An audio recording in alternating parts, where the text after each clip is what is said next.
Our next presenter is Lili Jiang, who will be talking about a theoretical study into electronic properties of polythiophene and its functional derivative.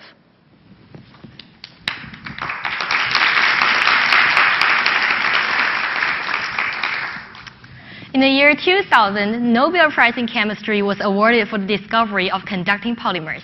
Conducting polymers are polymers that can conduct electricity.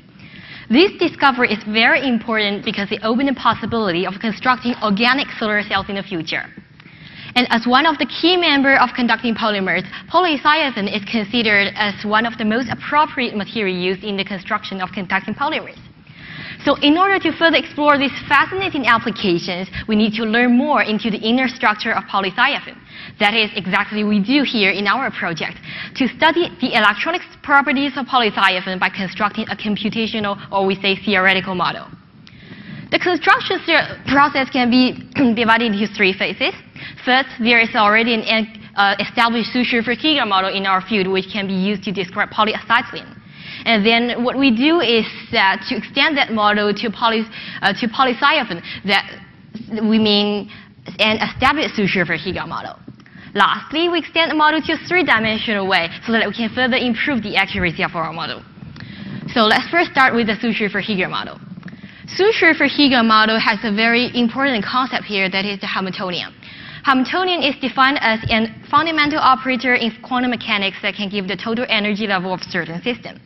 The calculation of Hamiltonian is quite complicated, but the most important fact here is these three coefficients. They are T, the Hopin integral, alpha, the electron-phono complex constant, and K, which is the sigma bond spring constant. These three coefficients describe the mechanical properties of the carbon-carbon bond. The limitations of the SSH model, however, is that it can only be limited to describe polyacetylene. So in order to extend it to polythiophene, that was we are studying here, we need some adaptations. That is where adapted Su-Schrieffer-Heeger model comes from. Okay, our adaptations is based on the difference between these two molecules. So what are the differences? Why are they different? The first difference we notice that there are only carbon atoms here, but in polythiophene we have sulfur atoms. So in order to cope with this difference, we introduced a scaling parameter gamma to scale the original coefficient set to a new coefficient set that can describe the mechanical properties of polythiophene, which means it is the properties of the carbon-sulfur bond here. And there's also another difference. That is, we notice that the sulfur atom has one more pi electron than the original carbon atom. So to deal with this difference, what we do is to dig a potential well at the sulfur site so that the well can attract that extra pi electron. And we use a new parameter, epsilon, to describe the depth of the potential well. Actually, to find the suitable values of these two parameters, gamma and epsilon, is the core of the SSH model. However, unfortunately, these two parameters are not experimentally observable. So in order to derive their values, what we do is to calculate indirectly through some experimentally available data that is what we call fitting criteria in our model. So the first fitting criteria we chose is the band gap, which is defined as the energy difference between the highest occupied molecular orbital and the lowest unoccupied molecular orbital. Its value for polythiophene can be reported in literature, which is 3.18 electron volt. Another fitting criteria is the bond length dimerization amplitude, which is actually the difference between the beta-beta bond here and the alpha-beta bond here, and its value can also be found in literature. So with these two inputs, we need to calculate the gamma and epsilon. What we do is to draw an energy contour. We see here from the map on the left, this plot is actually a contour map of energy gap. And all the lines are joins the points that satisfying the equal band gap values. And we notice that the pluses here actually are points that satisfy the input value 3.18 eV. On the plot on the right, this is the contour map of the bond length dimerization amplitude, and these both black lines satisfying our second input value. So what we do is to put these two plots together, and they will give us a cross point. This cross point, which is highlighted as a circle here, satisfies our two inputs simultaneously. So their coordinates give us the parameters we're looking for, with epsilon equals 2.1918 and gamma equals 1.0996. So with these two values, we can say that our ASSH model is established. What we do next is to extend it to a three-dimensional way. We say 3D ASSH model. To put it into context, we do this by refining the bond length, bond angle, and dihedral angle of each atom in our molecule so that we can know the 3D coordinates of these atoms. And here is an example of our simulations of a 20-ring polythiophene ring. With this, we can know that our model are generally established. And with this model, it can be applied and verified in many ways to predict many useful physical properties of polythiophene. Due to the limitation of time here, I'm going to select some of the most important results here. The first result is the band gap, as we talked just now. What we do with our model is to calculate the band gap of the polythiophenes of different ring numbers, which is denoted as N here, and compare it with the results calculated by other computation and experimental data. We can see here that our results exactly or closely matches the previous experimental data 1, 2, and 3. And in contrast, the results calculated by Hartree-Fock and TDDFT, which are two other different computational methods used in our field, significantly deviate from the experimental data, means that they are inaccurate. The most fascinating effect of our model, however, is more than its accuracy. We can see that our ASSH model actually presents the unprecedented ability to calculate the band gap values of infinite length. So we can see here, as the number of rings grows larger, our value of band gap gradually converges to one certain value, that is 2.7025 electron volt. This result is very important, but yet is previously unavailable in this field. So with the establishment of our ASH model, we can now know the band gap of infinite chain length. Another verification we used is the wave function. Here's a beautiful graph. We can see that the color here, red, represents the positive phase of wave function, and the green represents the negative phase. And the size of these bubbles are proportional to the amplitude of wave functions. As a kind of side note, we need to mention that the Hartree-Fock results, although we mentioned just now it overestimates the band gap values, it is currently considered quite reliable in generating the wave functions. So we use the Hartree-Fock results here as kind of comparison to verify our ASSH model. We can see from these two sets of wave functions, they share great similarities.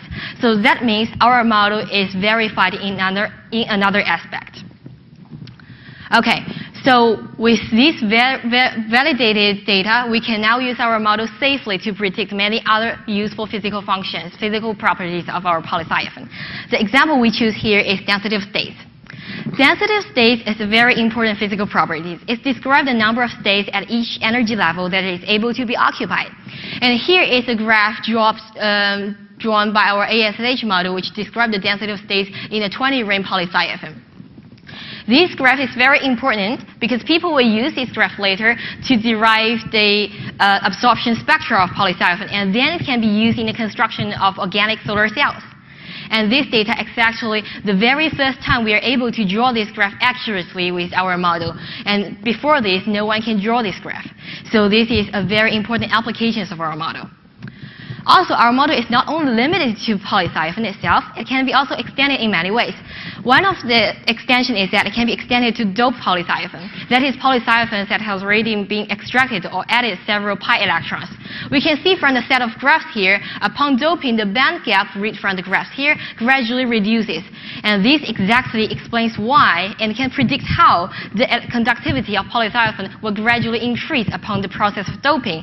And these results can be used to improve the efficiency of conversion in organic solar cells.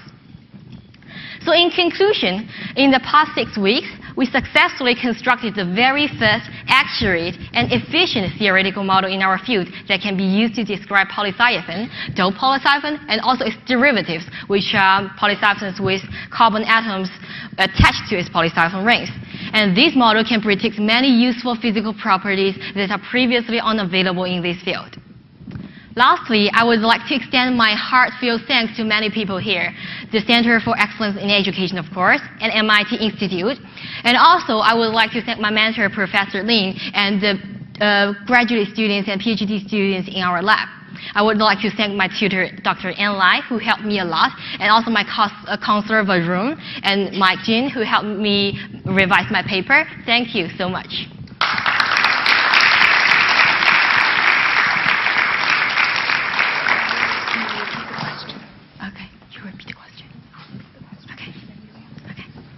right, are there any questions? Over here. So with your graphs of the density of states versus energy levels, what did you do to validate that you got this correct? The question is, with these graphs, what did you do to validate that they were correct? It's a good question. Actually, the density of states in 20 polythiophenes, what we do here is to compare the result with the Hartree-Fock result and the TDDFT result, as we mentioned just now. But we do not compare the 20 rings case. We compare the 1 rings case. We compare like the 10 rings case or 11 rings case, because the Hartree-Fock result and TDDFT result cannot cope with these large molecules.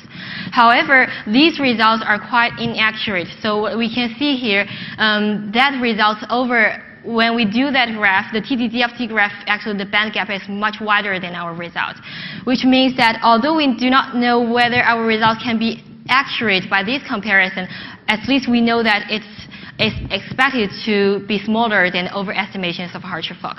So that is what we do to verify these results. But on the other hand, we use two verifications, that is the wave function and the band gap. So these two approaches can largely approve or validate the accuracy of our model. So on this regard, we can safely use our model to produce the density of states. Did that answer your question? Okay. Another question? Most organic molecules don't conduct. What makes these do so? Okay, yeah. The question is, why do these organic molecules conduct when most do not? Okay, that is a great question. That is exactly why they are awarded a Nobel Prize in 2000. We can see here the conducting polymers has very distinctive characteristics. All the although they differentiate varies from one to another, but the common characteristic here is that they all share a double bond, then followed with the single bond, and then a double bond, and then a single bond. This means that the electron can hop from one side to another side. So the hopping of these electrons makes that the conductivity of these organic molecules possible. All right, that's all the time for questions we have for Lili. Thank you very much. Okay.